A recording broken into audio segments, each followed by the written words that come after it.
Get ready for a no BS approach to health and fitness. This is NBS Fitness Radio.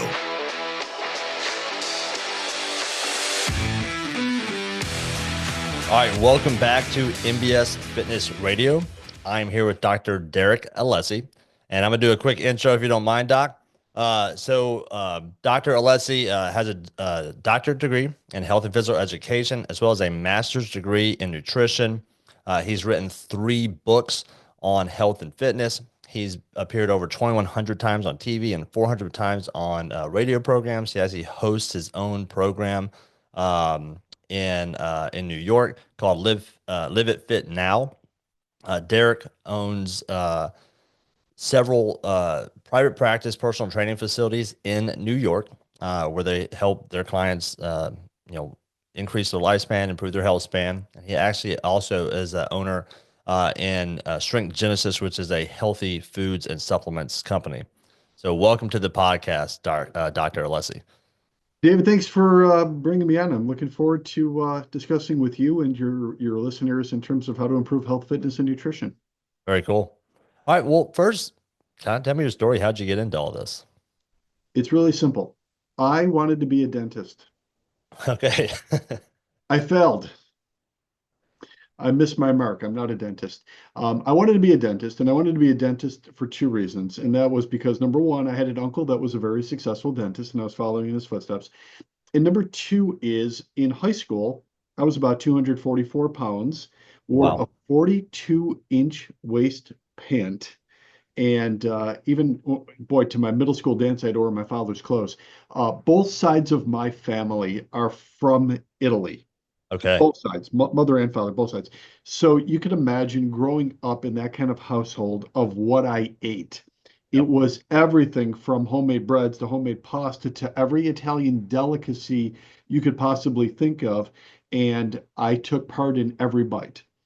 So I started off very heavy, very out of shape. I was going to be a dentist like my uncle. And luckily, in undergrad, I had to take this brand new field, and I had to take some classes in it called exercise science. I had no idea there was something called exercise science. Relatively new subject area in 1989, but I took it, and I don't want to say that I found it interesting. I found as though that I needed to do it. It was almost like an instruction manual. And I less cared about learning the information and more cared how it could benefit me, which isn't what you'd want to do with that degree to start with. But for me, it was like, I have to take this, so why not get something out of it personally and then go back to my pursuit of dental school? And that's how I started. And then with it, I just found it so beneficial that I started getting in better shape, started developing muscle, started lifting weights, started looking at what I was eating. And lo and behold, my 244-pound frame got down to about 175 pounds in about a year. So to me, that was the springboard of there's something here. I'm highly interested. You got my attention, and I want to know more. Yeah, that's incredible. I mean, that's 70 pounds of weight loss. That's pretty great in a year. I had the perfect setup for it. Young male can build muscle tissue and metabolism. Yep. Amen. Looking back at it, I didn't realize how fortunate I was. So still a male, which is good, not young anymore. So I have to be more careful with my training and my nutrition than ever before. But when you're a young male, you can change body fat and body composition very quickly. Yeah. So you made this. You kind of said, hey, like I'm seeing the benefits in me. That caused you to have a shift and say, I want to help other people. Tell me that story. Yeah, so the longer I pursued it, the more I started thinking, not only am I really into this, but what if just for some side money while I'm in college, what if I start working as a personal trainer? What if I start training people? Now, I live in upstate New York, and it's not exactly, in fact, I live right outside of Buffalo, New York. Okay. Not exactly considered the fitness capital of the world. So to say you were a personal trainer in the late 80s, even early 90s, was something that not a lot of people knew what it was. So I started working with a very small clientele, and this was the funny part. My clients were ridiculously successful people because they had heard of personal training, because they had scope outside of Western New York area. So I started working with some very successful people, some professional sports teams owners, And because of it, it got me even further into it because they said, kid, you seem to have a passion in this. It seems to be something that you'd like to pursue. And I kept coming back saying, no, no, no, no, no. I'm going to be this dentist. I got to take care of teeth, right? I got to worry about plaque and gingivitis. They said, look, that's not your passion. You seem to really enjoy this, even at a personal level. You might want to look into it further. So it just kept pushing me further and further down the scholastic road until I got to a point in which I said, you know what? I don't think I'm going to go to dental school. I think I'm going to stay with this pursuit, which of course drove my mother crazy. She thought I was going to be a dentist, so she was very up in arms about it. She wouldn't talk to me or make any Italian meatballs for me for about 6 months. But then after that, though, it started building slowly, started working with some people on the side, and then it became a full-fledged business in the early 1990s. In fact, I think I incorporated in 1991. That's awesome. So is that when you formed your fitness facilities? That's how long you've been doing this? Yeah, that's how long I've been doing this. So I formed Oh, Alessi Fit, Dr. Derek Health and Fitness later, but I started forming that in 1991.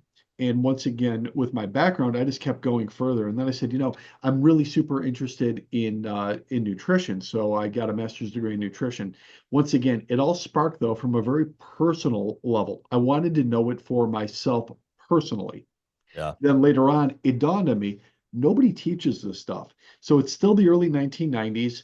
And for the most part, most people just went to big box gyms. That was it. Maybe there was some still, if you recall back from the 1980s and early 90s, some places that were just for ladies, like Contemporary Lady or Sophisticated Lady. Oh yeah. Uh, and then there was big box gyms. Some gyms started bringing on personal trainers as an add-on, but I looked at the whole thing. Nobody put together a complete program. Nutrition was completely disconnected from the fitness field entirely. The gym was one thing, and if you wanted to work with a nutritionist or a dietitian, that was something completely different that people were checking with their healthcare plans before they did something. Um, and it never made sense to me. It's kind of like, here's my dental analogy again. It's like brushing without flossing.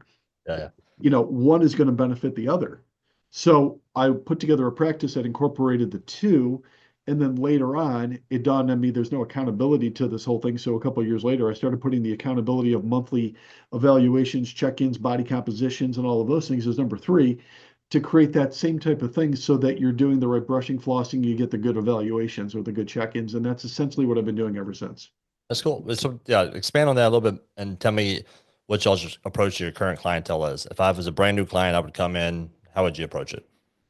Yeah, so currently, right now, I would say over the last 8 years, we have had a 45-year age limit. So we wouldn't take anybody under 45. Okay. Where early in my career, I worked with a lot of athletes, like a lot of trainers do. But 45 and over, maybe it's something to do with me aging myself. So I was always trying to get maybe a more suitable audience, but also too, and it's still my opinion, that the fitness industry, whether the studios or the big boxes, really don't cater as much to the older population.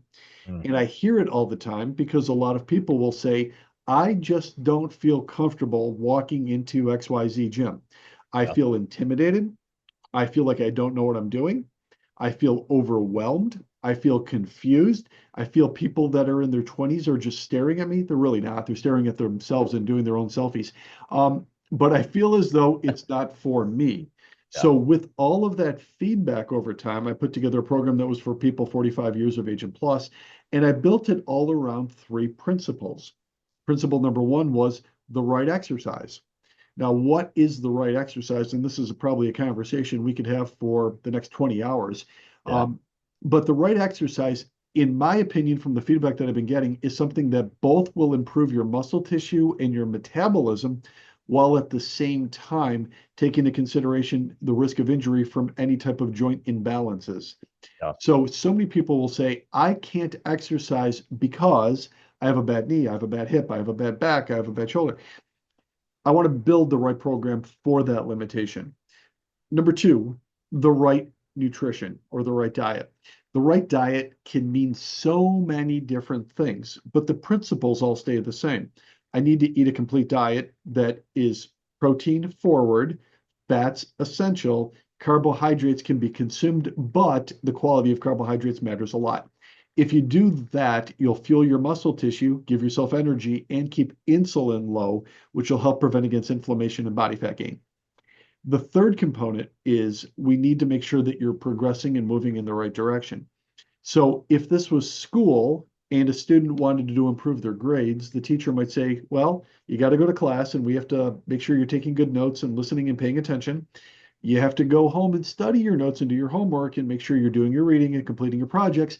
And if you do that during the quizzes, tests, and evaluations, your grade point average will start to improve, which is essentially what we do with accountability. So each and every month, we're meeting with our clients to make sure that they're improving, not just in weight loss, not just in body fat reduction, but also energy, sleep quality. A lot of their blood panels, I'm looking for glucose control. I'm looking for insulin minimization, looking for liver enzymes, triglycerides, all of those things to get into a better position. So ultimately, they have a better quality of life. That's awesome. How do you track? I mean, are you using any objective data to track their sleep metrics? Yeah, so when it comes to sleep tracking, it's becoming easier by the month, really. So it's fantastic. To give you a little history in sleep tracking, an EEG machine, which measures brainwave activity, is something that I wore on my head for 6 years straight. Did you really I, wear one? Okay. yes, I would put this cap on with all these wires coming out. My wife loved it. She thought it was great. Um, and I kept saying, don't touch the wires during the night. You're going to screw it all up. Um, So it would measure brainwave activity because ultimately for me, I was always looking to see what my sleep ratio was. Some people might know it as a sleep quality score.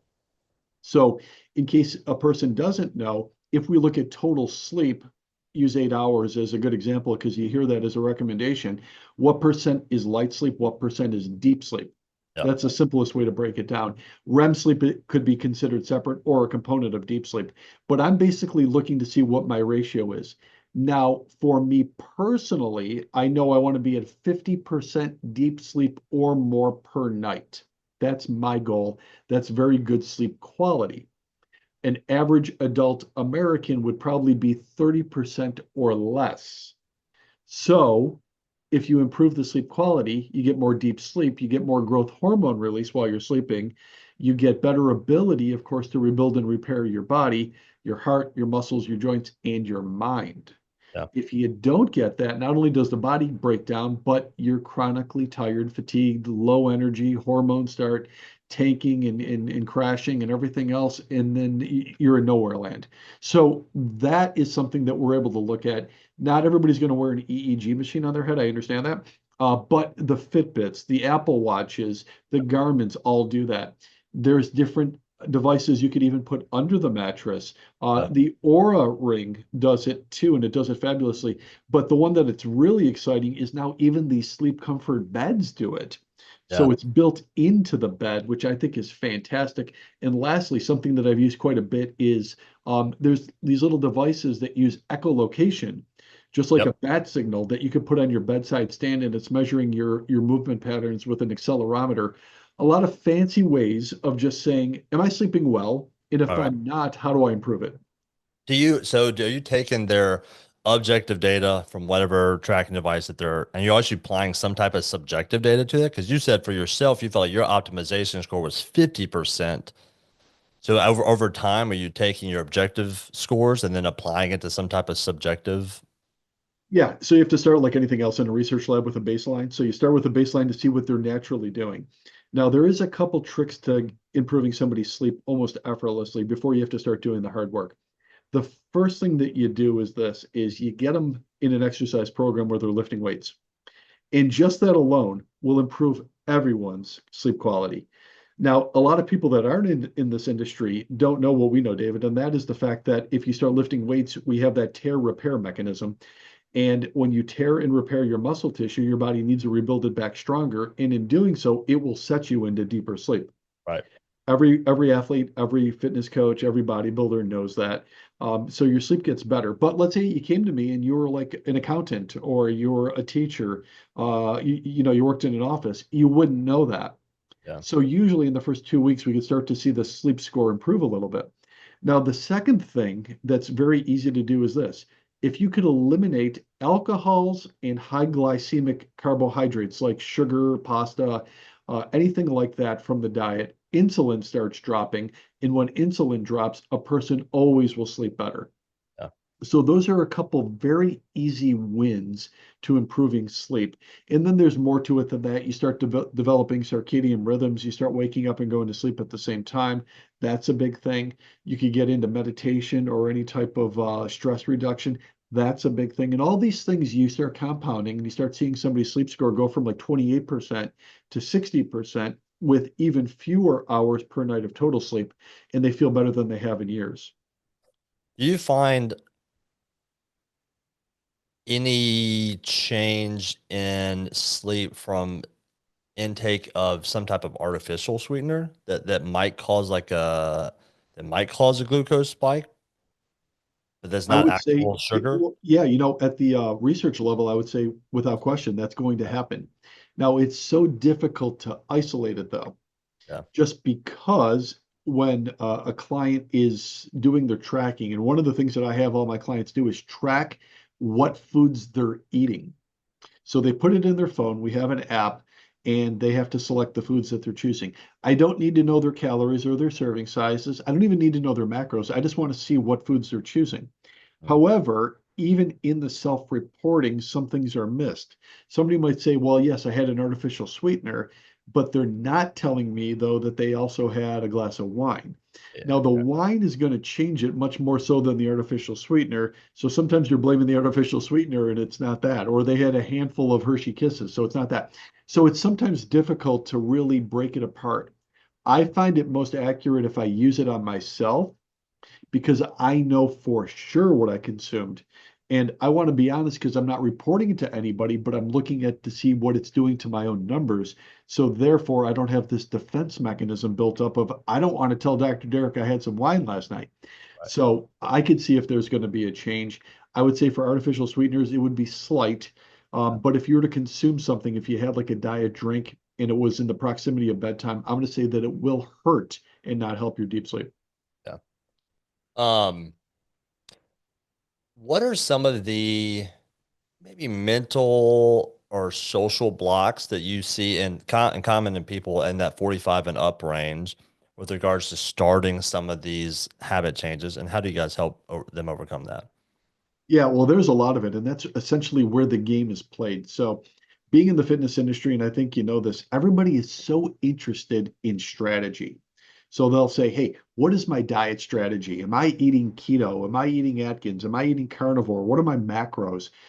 Fitness wise, what is my fitness strategy? Am I doing high intensity interval training? Am I doing straight circuit training?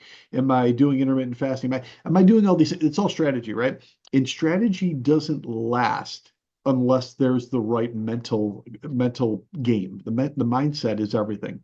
And with it, so many people are stuck in the, I think that's what you're alluding to.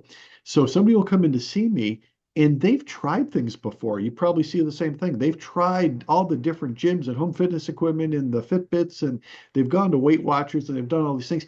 And the best they can do is yo-yo up and down only because they haven't gotten in their mind that they're not trying something new, that they actually are a healthy, fit person. So, the first thing that I really try to impress upon somebody, as much as I can, is I try to get them and convince themselves that they're not trying anything. They're becoming a healthier version of themselves and they're copying what the most successful, healthy, fit people do I love that. just like anything else. So if I wanted to be a better golfer, I have to think of myself first, not as a guy trying to get better. I have to think of myself as a good golfer and do what good golfers do. If I wanted to be a better student, I don't have to think of myself as a bad student cramming. I have to think of myself as a good student and I have to do what good students do. And when you do that, you start becoming a different person to your own identity, to yourself. And then you say, it's not hard to wake up in the morning anymore because I'm a fit person. A fit person doesn't miss workouts, David. A fit person doesn't make excuses even on rainy days. A fit person eats well even when bad choices are in front of them because I'm a fit person. And then the whole game becomes easier. 100%. So in the earlier example, you talked about, someone might say, I've got a bad knee. We've got to kind of adjust around that. Have you found or strategy around helping people overcome untrue beliefs that either And I would say that I find that almost all those untrue beliefs are put on them from externally. Example being a doctor might tell them, hey, you shouldn't do squats ever again because you have a hurt knee. Or hey, you need to be real careful and never hinge again because you had a herniated disc at some point. Or I'll give you another good example. I can find a lot of people in my parents' generation still are under the belief that any type of animal fat is terrible for them and they'll choose margarine instead of like grass-fed butter, right? So, yeah, how do you guys kind of help overcome some of those untrue beliefs that they've kind of been programmed to believe over time? It's endless, isn't it? Yeah. It's literally endless. I get it. I get it. The fitness one, of course, we all hear all the time. I have a bad knee, I have a bad back, I have a bad shoulder. My doctor said don't do anything. Yeah, I know, and it's tough. So one of the things that I do want to try to bring up to them, and I want to do it in a very straightforward, non-condescending way, is if that was the case, physical therapy never would have been invented. What do you mean? Well, physical therapy is to attack the injured area, fix the weakness and imbalance so that you could resume the quality of your life. That's why it was developed. So it's so funny that a person will listen to their doctor, and if their doctor says go to physical therapy and the therapist says does squats, they will. If the fitness trainer says does squats, they say no, my doctor says don't do squats. The doctor never said don't do squats. Right. In fact, your doctor might not even know what squats are, but it's all who said it, right? So I like to take the approach of physical therapy was created for this reason. That's number one. And we need to integrate that into your program. Now, number two is I'm going to put my exercise science hat on for a second. I'm sorry, ma'am, you have 639 muscles in your body. I think we could find something else to do to work around it while we're not working on it directly. Yeah, No, we don't need to do heavy back squats, deadlifts, and plyo jumps right now, nor would we. But we do need to improve your whole body. And then lastly, I think you have to get even to the root cause of it. Is the person really committed in improving? Because if mm, they were really committed to improving, they wouldn't put these obstacles in front of them. They yeah, wouldn't even be there. Even if the doctor said, "Oh, don't exercise," um, they would they would see through that. It wouldn't make sense to them because they're committed to improving. So all of that has to be talked about and addressed. Unfortunately, not always in fitness is somebody available to have that conversation with, but if you can, it's a great one to have. for sure. Do y'all require, or how do you talk around the length of time that someone um, will need to commit to this change? Because I think a lot of the times in the fitness industry, there's um, a non-realistic portrayal of how long it takes to transform. So like we've had people come in and they're kind of like, well, I'm gonna try to lose 30 pounds for the next 6 weeks, and we're like, well, you currently don't exercise at all and eat 100% processed food. So even if we like totally reverse that on day one and you went to 6 days a week of exercising, that's still an extreme goal to hit. And that's probably not realistic. We're probably gonna have to take some baby steps here. So how do you have that conversation with your clients? Yeah, no, that one we're very used to all the time.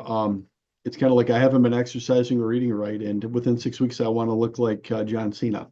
Yeah, it's like, okay, me Yeah, too. right, right. So, I always go back to school as the analogy, and I like giving grades out to somebody that I meet for the very first time. And Mm, I'll say to them, you have no training experience, or you have very low training experience. You might be a first grader, second grader, third grader. You might be somewhere in that ballpark. Um, that's where you're starting from. And what you're describing to me the perfect body, health, and fitness of a graduate school student. So how can you do graduate school student work if you're in first or second grade? You can't. I want to go to the gym every day. I want to do CrossFit and I want to eat keto for every single day. Awesome, awesome thing to do. But that's calculus. And right now you don't even know addition and subtraction. right. So we have to work through the grades. We have to get you from first to second, second to third, third to fourth. Now, a big problem in the fitness industry is somebody might be a perennial first grader. And what I mean by that, and you've heard this before too, somebody will say to me, listen, I've been exercising off and on for 20 years. And I'll say, well, that's awesome, but why are you still a beginner? I wouldn't say to you, I've been playing the piano for 20 years and I'm still a beginner. I wouldn't say to you, I've been taking Spanish lessons for 20 years and I still am a beginner. Why is it in fitness that that's all right? And it shouldn't be. Just like Mm, school, you got to get to second, third, fourth grade. And really, what I'm getting to is they did it without help. right. I can't get myself from first grade to graduate school by myself. I needed a school system. I needed a curriculum. I needed teachers. I needed aides. I needed coaches. I needed all of that. It was provided to me in order to get it done. We understand that. But in health and fitness, it's not. Right. It's not at all. So a person says, oh, I've done push-ups before. I could jump on a bike. I don't need help for that. You do. You do need help for it to get out of what you're currently doing to start to progress. Right. Yeah. Yeah. And I think the fitness industry, it's always, it often will promote those kind of outliers. The person who did it on their own, watch a YouTube video. It's like, I was just inspired and I lost 200 pounds. You're like, yeah, they do exist. But if we go back off of your personal history, you have 20 years of starting and stopping, starting and stopping. So for the last 20 years, you've literally been at this same starting line. So if we don't have a personal history to suggest that like we are that human, then maybe we should take a different approach and try a different strategy. Without question. Yeah, of course. I'm sure there's somebody that's given themselves a wonderful self-education too. People do exist like that, but that's There's not the Good Will majority. Hunting, right? But that's not the majority of people. It's not the majority at all. In fact, we need a lot of help. Um, I always like to talk about golf quite a bit too. I'm a golfer. Do you golf at all?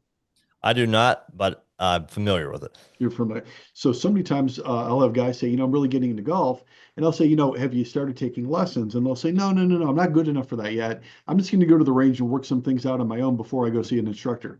I said, okay, so you're going to make it harder on the instructor. Well, what are you talking about? I said, well, what you're going to do is you're not going to give yourself any good techniques or habits. You're going to ingrain bad ones that then they have to break. You're better off seeing them when you're starting before the bad habits have been ingrained. It's the same with food. It's the same with fitness. You want to see somebody when you're just beginning, not after you've started ingraining the bad habits, because then those have to be broken. 1000%. So, I mean, from a personal comparison, I started playing guitar in seventh grade, and I essentially just taught myself how to play guitar. And then some 20 years later, I went to a guitar teacher, and while I could play guitar well, there's a lot of things like I was at a ceiling because my technique was just off. And trying to go backwards and change my technique when like I had been doing this for 20 years was just impossible. Not impossible, it was just very difficult. And then also there was, because I didn't teach myself any musical theory, I didn't know the language. I didn't know like the depth of it. I could just do like surface level stuff that looked okay. But deep down, like I really wasn't that good a guitar player because I could only play these things. And then trying to learn that was incredibly difficult. So as now I have my own children, like we're 1000% getting lessons for any musical instrument that we might want to play because I would have probably been at this, I would have been at the level I am now 10 years ago. Knowing It's I'm there so much faster, yeah. would have been much more enjoyable experience. Yeah, you save a lot of time, you save a lot of aggravation, and you have much more potential. You get further.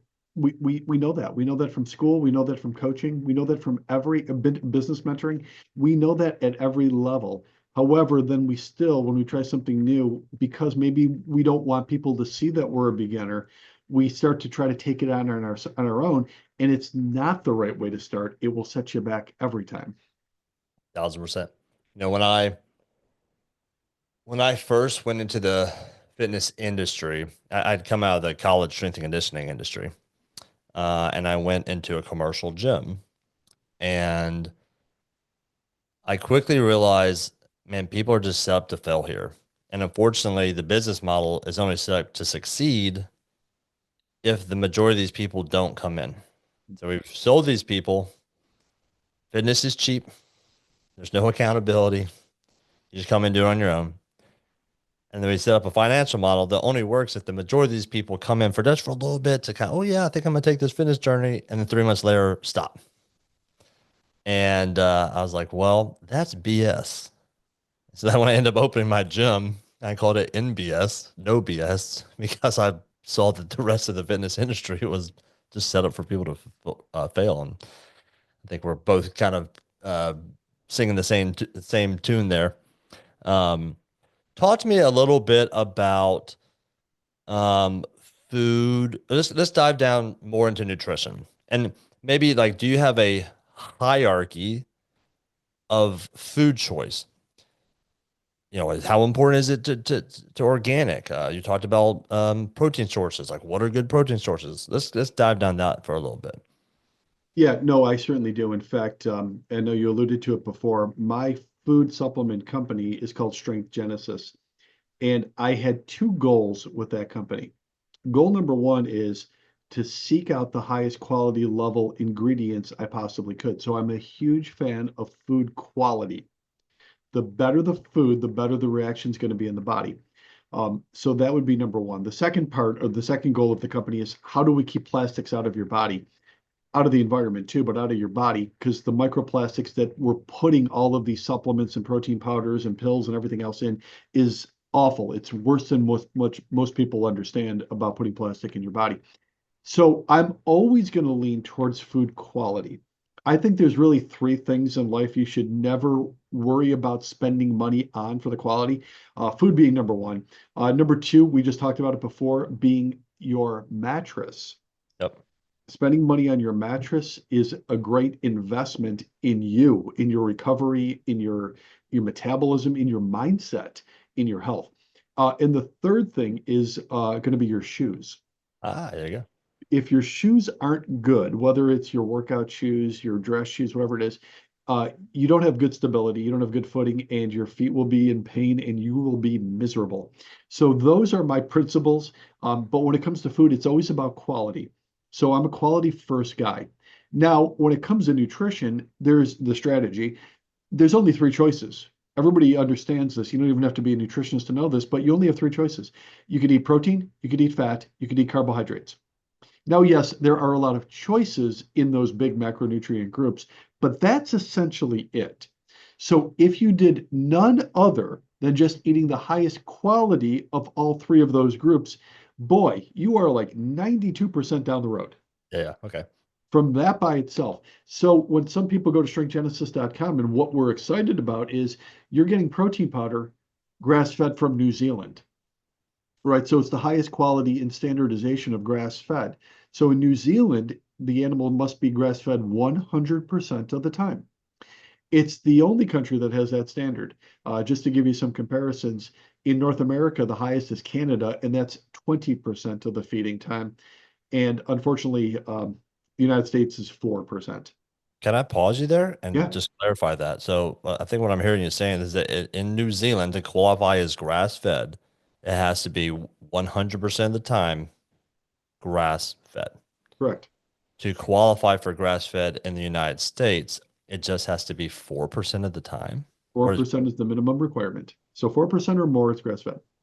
interesting.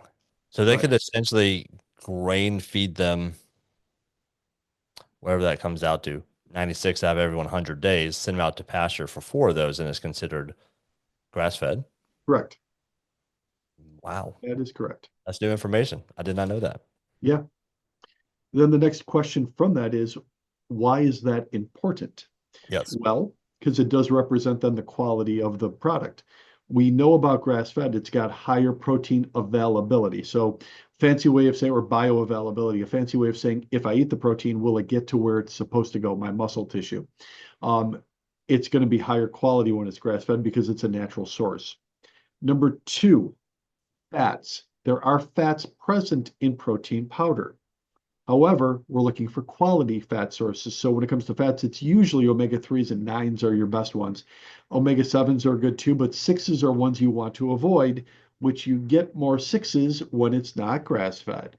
Yeah. So that's super important as well. Also, iron levels are going to be much higher when it comes to grass-fed. B vitamins are going to be extremely high when it comes to grass-fed and very low when it comes to non-grass-fed. Biotin, another one, is going to be much higher when it's grass-fed. So all of those reasons are going to be much higher when it's grass-fed. So once again, I'm a quality forward person when it comes to food first. Eat quality, you'll never regret it because it's an investment in you. So something I hear often is we do promote high quality grass fed protein sources. But one of the things that I'll hear people say is, well, yeah, but that's $60 for a tub or whatever it may be. And I can go to Costco and I can get like twice as much for 40 bucks. How would you kind of take on that argument? It always comes back to what's a priority. Now, I'm not just saying that because I'm being flippant about it and saying, well, do you want the best quality in your body or do you want lower quality? It's further than that. Many people won't hesitate, though, to spend 20 bucks on a pizza. Yeah. To me, that's outrageous because all you're getting is flour and sugar, really, some sauce and some pepperoni on top.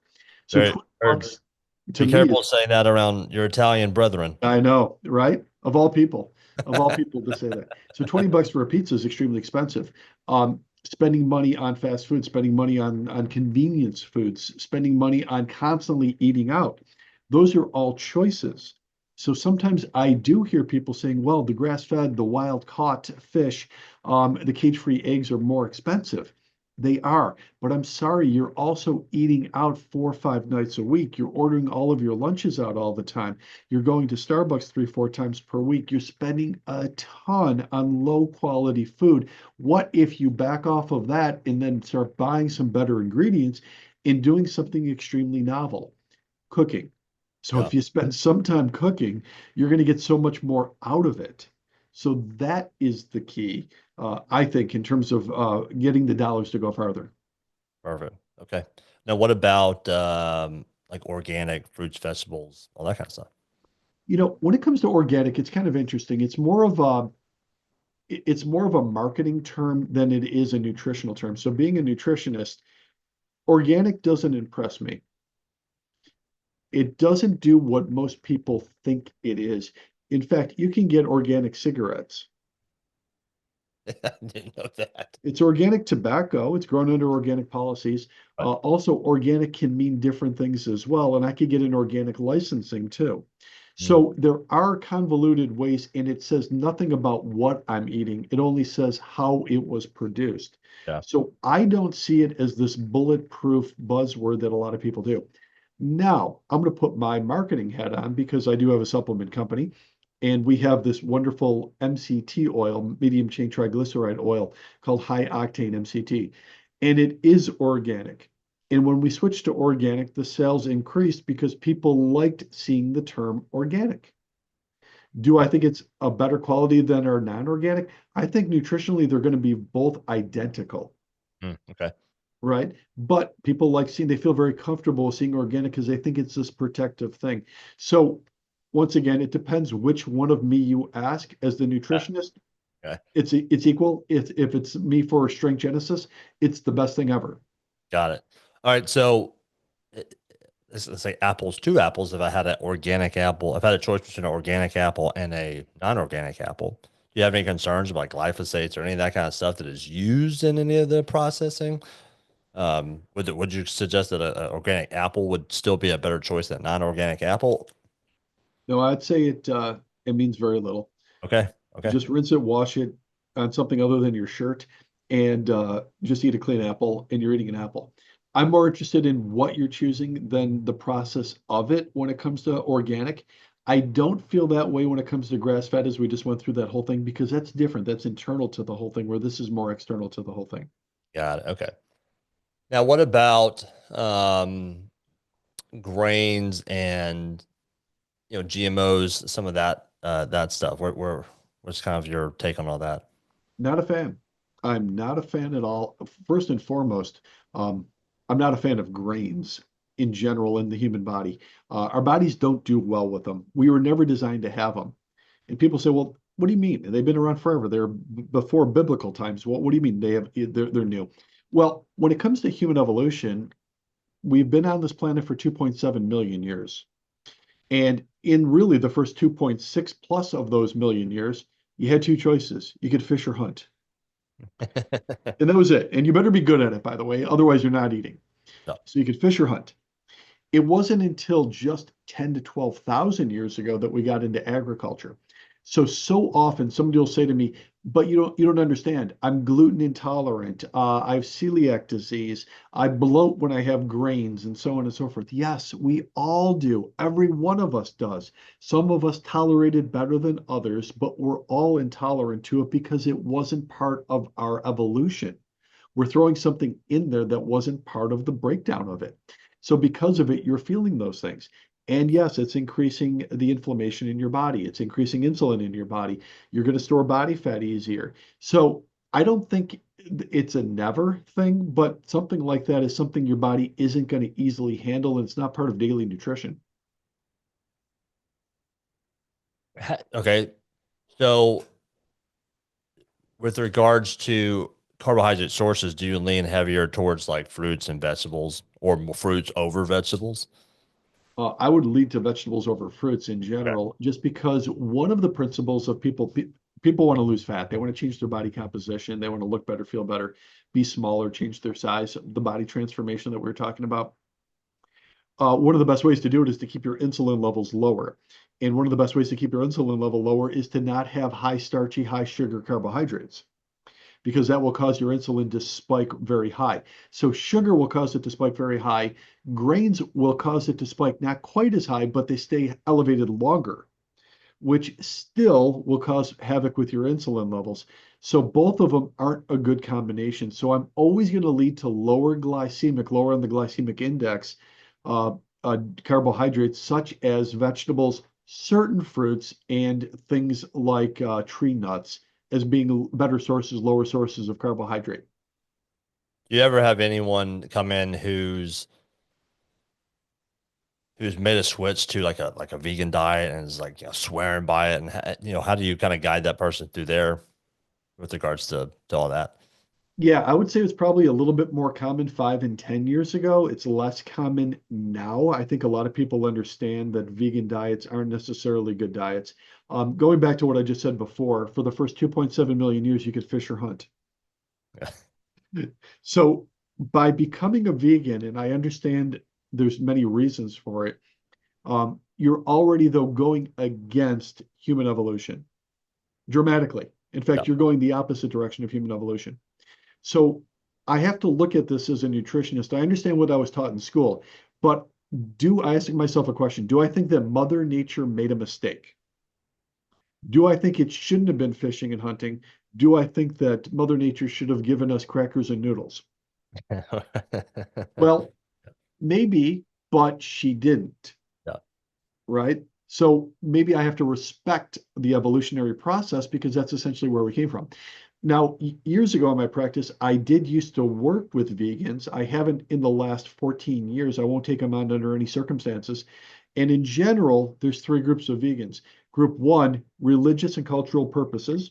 Group two is somebody that believes it's a healthier lifestyle. Group three is some teenage girl that saw a Netflix video. Yeah.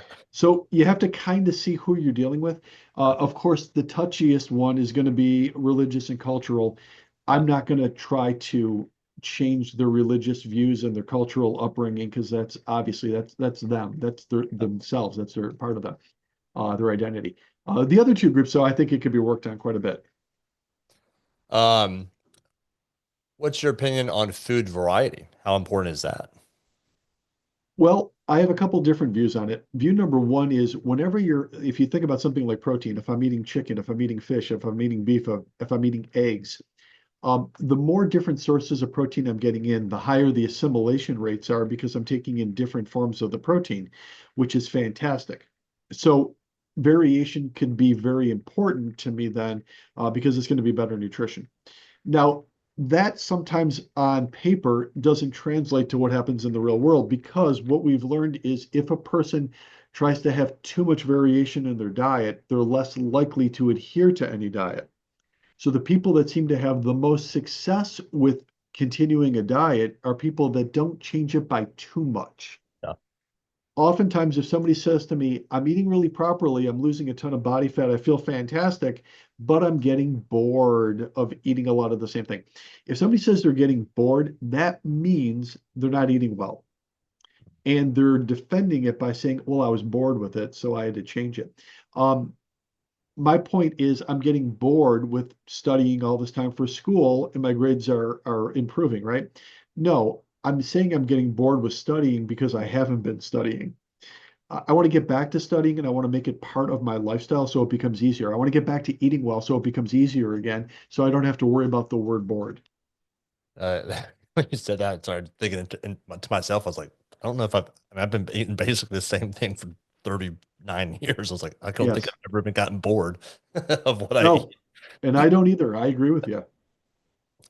Um, what about dairy? What's your stance on dairy? Dairy's a little bit tricky. In general, I'm a very low dairy guy. Now, mind you, I'm kind of separating dairy out. I'm looking at lactose separate from traditional dairy. I have no problem with butter. I have no problem with heavy cream. I think those are a great part of a diet. So a lot of people will say, well, that's dairy. Yes, but it doesn't have the lactose or the cow sugar. How Now, about if you said does cream not have lactose in it? no, Okay, yeah. interesting. So in fact, butter and heavy cream are identical. If you if you churn cream, you make butter, Yeah, right? So they're identical. We start getting into problems when the lactose level starts getting higher and higher and higher. Now it can in cheese. Cheese will be between 9 to 19% lactose. The harder cheese will be lower in lactose, which is better. The softer cheese will be higher, which isn't as good. Milk, though, is the best example. The more we remove the fat from the milk, the more sugar is remaining. So by and far away, the worst milk a human could ever drink, which causes more inflammation, more asthma, and more fat gain than anything else, is skim milk. yeah. Skim milk is probably the number one cause of childhood obesity over the last 40 years. Now, that's the opposite of what the school systems have been pushing, what the government has been pushing. The state governments push a lot of skim milk. They just don't, the health insurance companies, they just are influenced in different ways and they simply haven't caught up to research. They're That's like 60 years 1950s behind. data. Yeah, Yeah, they're 60 years behind. You know, they're making the best. It's kind of like if you said you want to buy a car and I try to convince you into getting a Model T. Yes, it's a car, but I don't think you really want to drive it in today's day and age. right.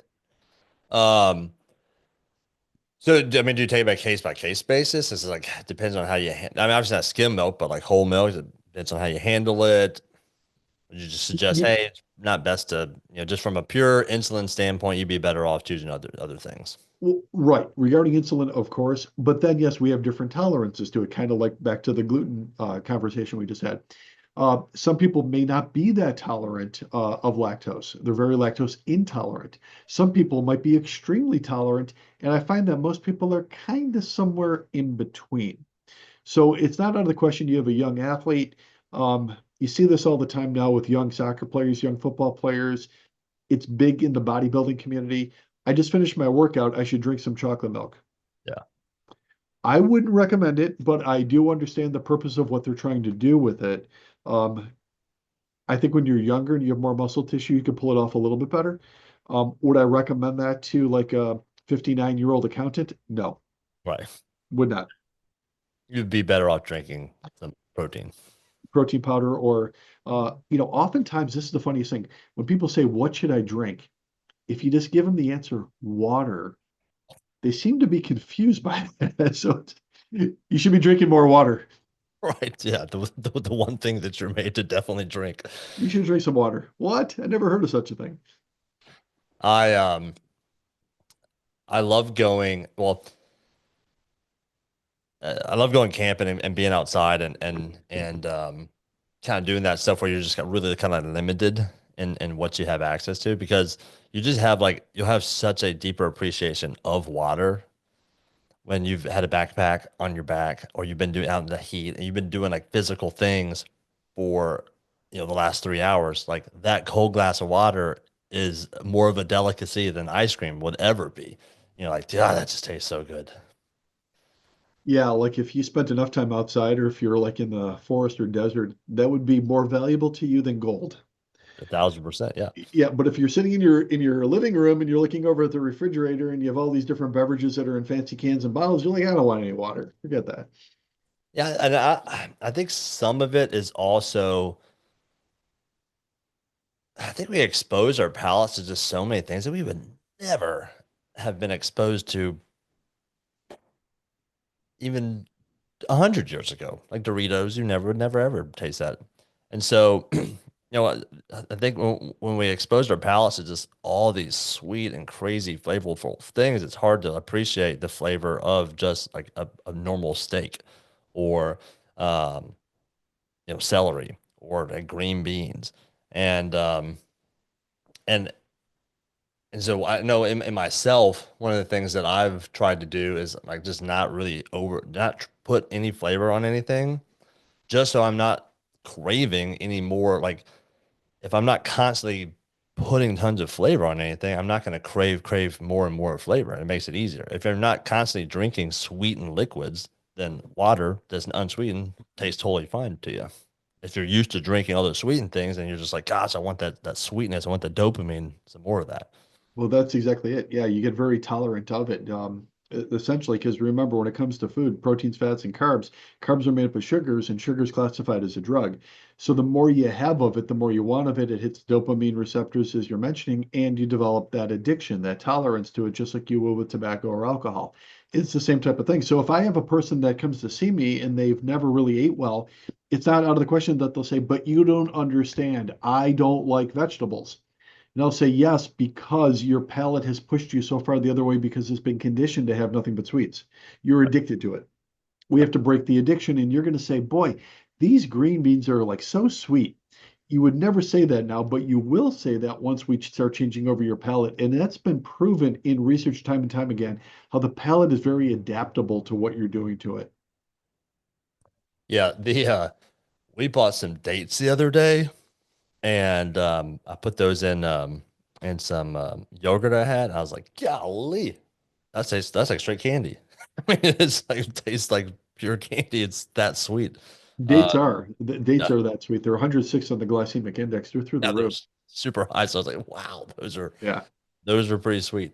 Um, well, Derek, I mean, I appreciate everything that you shared on the podcast today. Can you can you let people know where they can find you and Strength Genesis, what all you guys provide, and how you can help people through that? Yeah, at strengthgenesis.com, which is where our food nutritional company is. And once again, we pride ourselves on having the highest quality ingredients, all in sustainable packaging on there. So some of the things that we have is like New Zealand grass-fed protein.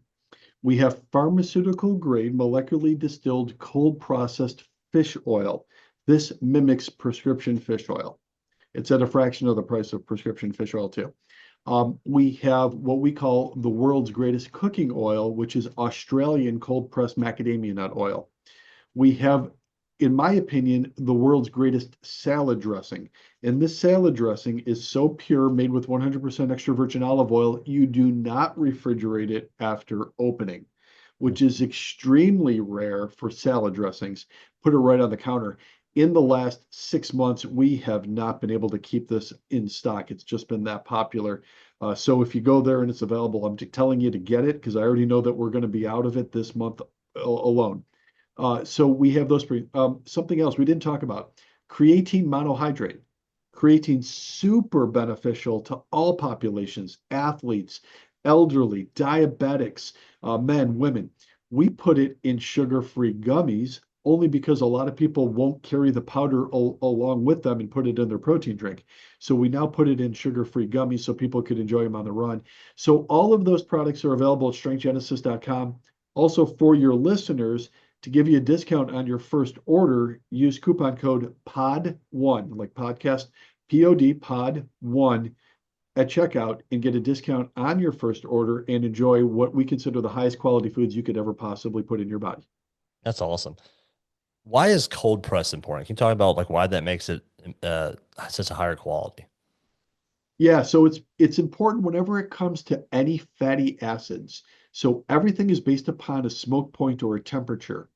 Now, I mentioned before, both sides of my family are from Italy, so I grew up having a lot of olive oil, and by far and away, that was the healthiest thing I ever consumed. If I had olive oil, that was the healthiest part. Uh, Olive oil is a great oil because of the omega-3 fatty acids. Everybody's known that. It's been known for centuries. However, a lot of people don't realize olive oil is not a great cooking oil because it will break down at 350 degrees. That is the temperature smoke point. Yeah. If you exceed 350 with olive oil, it blackens the oil, which does a couple things. Number one is it ruins the omega fats. Secondly, it could even become carcinogenic oil, which you wouldn't want to consume. Cold pressing or cold processing does it at the temperature below smoking of the oil. So for the macadamia nut oil, it is cold processed below the smoke point, which is a more expensive way to do it, but it protects the oil integrity. It expects the fatty acids.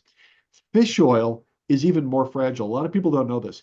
What really separates prescription fish oil from all the other fish oils you buy over the counter is the fact that prescription fish oil is molecularly distilled, which means they remove all the toxins and then they press it below 90 degrees. 90 degrees is the smoke point for fish oil. Now, the cheap way to do it is heat up the fish, extract the oil, which is what everybody does at the health food stores, where for pharmaceutical grade prescription strength, we do it at cold temperatures. It protects it. It is so much better for you. And that's where you can get the big changes in your blood work for your triglycerides in your heart. And I also noticed that you guys put I think I'm correct on this, but you put your protein in metal containers.